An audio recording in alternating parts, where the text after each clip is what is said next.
اور گٹھلی کو پھاڑنے والا اللہ ہے، وہی زندہ کو مردہ سے نکالتا ہے اور وہی مردے کو زندہ سے خارج کرتا ہے۔ یہ سارے کام کرنے والا تو اللہ ہے، پھر تم کدھر بہتے چلے جا رہے ہو؟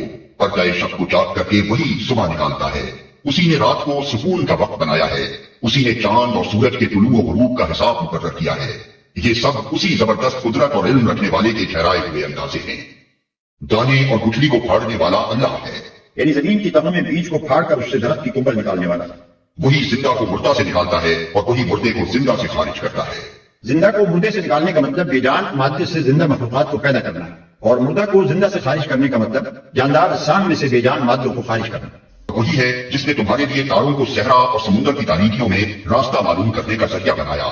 دیکھو ہم نے نشانیاں کھول کر بیان کر دی ہیں ان لوگوں کے لیے جو علم رکھتے ہیں۔ یعنی اس حقیقت کی نشانی ہے کہ خدا صرف ایک ہے، کوئی دوسرا نہ خدائی کی صفات رکھتا ہے، نہ خدائی کے اختیارات میں حصہ دار ہے، اور نہ خدائی کے حقوق میں سے کسی حق کا مستحق ہے۔ مگر ان نشانیوں اور علامتوں سے حقیقت تک پہنچنا جاہلوں کے بس کی بات نہیں۔ اس دولت سے برابر صرف وہی لوگ ہو سکتے ہیں جو علمی طریق پر آثار کائنات کا مشاہدہ کرتے ہیں۔ وہی ہے جس نے ایک متنفس سے تم کو پیدا کیا، پھر ہر ایک کے لیے ایک جائے قرار ہے اور ایک اس کے سونپے جانے کی جگہ۔ یہ نشانیاں ہم نے واضح کر دی ہیں ان لوگوں کے لیے جو سمجھ بوجھ رکھتے ہیں۔ جس نے ایک متنفس سے تم کو پیدا کیا، یعنی نسل انسانی کی ابتدا ایک متنفس سے کی۔ یہ نشانیاں ہم نے واضح کر دی ہیں ان لوگوں کے لیے جو سمجھ بوجھ رکھتے ہیں۔ یعنی نوع انسانی کی تخلیق اور اس کے اندر مرد و زن کی تفریق اور تناسل کے ذریعے سے اس کی افزائش اور رحم مادر میں انسانی بچے کا نطفہ قرار پا جانے کے بعد سے زمین میں اس کے سونپے جانے تک اس کی زندگی کے مختلف اطوار پر اگر نظر ڈالی جائے تو اس میں بے شمار کھلی کھلی نشانیاں آدمی کے سامنے آئیں گی جن سے وہ اس حقیقت کو پہچان سکتا ہے جو اوپر بیان ہوئی ہے۔ مگر ان نشانیوں سے یہ معرفت حاصل کرنا انہی لوگوں کا کام ہے جو سمجھ بوجھ سے کام لے، جانوروں کی طرح زندگی بسر کرنے والے جو صرف اپنی خواہشات سے اور انہیں پورا کرنے کی تدبیروں ہی سے غرض رکھتے ہیں، ان نشانیوں میں کچھ بھی نہیں دیکھ سکتے۔ اور وہی ہے جس نے آسمان سے پانی برسایا، پھر اس کے ذریعے سے ہر قسم کی نباتات اگائی، پھر اس سے ہرے ہرے کھیت اور درخت پیدا کیے، پھر ان سے طے بر طے چڑھے ہوئے دانے نکالے اور کھجور کے شگوفوں سے پھلوں کے گچھے پیدا کیے جو بوجھ کے مارے جھکے پڑتے ہیں، اور انگور، زیتون اور انار کے باغ لگائے جن کے پھل ایک دوسرے سے ملتے جلتے بھی ہیں اور پھر ہر ایک کی خصوصیات جدا جدا بھی ہیں۔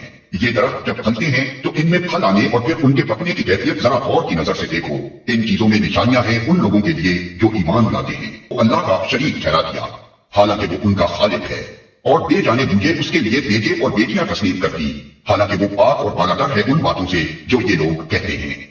اس پر بھی لوگوں نے جنوں کو اللہ کا شریک ٹھہرا دیا، یعنی اپنے وہم گمان سے یہ ٹھہرا لیا کہ کائنات کے انتظام میں اور انسان کی قسمت کے بنانے اور بگاڑنے میں اللہ کے ساتھ دوسری پوشیدہ ہستیاں بھی شریک ہیں۔ کوئی بارش کا دیوتا ہے تو کوئی روئیدگی کا، کوئی دولت کی دیوی ہے تو کوئی بیماری کی، وغیرہ ذالک من الخرافات۔ اس قسم کے لفظ اعتقادات دنیا کی تمام مشرک قوموں میں ارواح اور شیاطین اور راکشسوں اور دیوتاؤں اور دیویوں کے متعلق پائے جاتے رہے ہیں، اور بے جانے بوجھے اس کے لیے بیٹے اور بیٹیاں تسلیم کر دی۔ جو ارائے عرب فرشتوں کو خدا کی بیٹیاں کہتے تھے۔